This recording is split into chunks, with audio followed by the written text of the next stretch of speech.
a brave, inspirational musician. The legend, selfless, and inspirational. Something about Hacaaluu spoke to the youth here. He was the cornerstone of being proud to be Oromo. We think of Hacaaluu, the son of the nation. Whether you're from the east or south or north, he saw it as one people. You don't have to claim anything else to be accepted.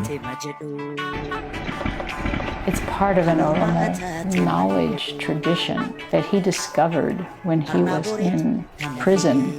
And he came out being this storyteller, this oracle, able to awaken a sense of pride in all of us.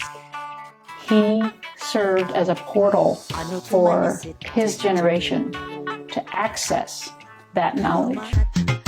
Ormi tooftaadhuma kanaan duran tooftaadhuma waggaa 150 ittiin nu qoqqoodde kana har'as Oromoo qoqqooduu yaaluu caala dootiin jiru Oromoo.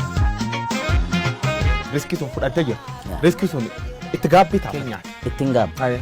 Waanan sirbu guyyoo waariyoo yookaan dabballee mootummaa yookaan miti mootummaa inni ijoo waan akkasii miti kan naa filatu ana.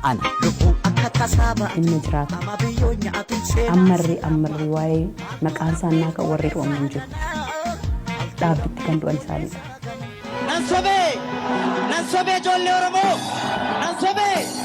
Every time there is a member of the Oromo community who inspires a sense of hope and a sense of dignity, they're murdered. He was a gift from God to us.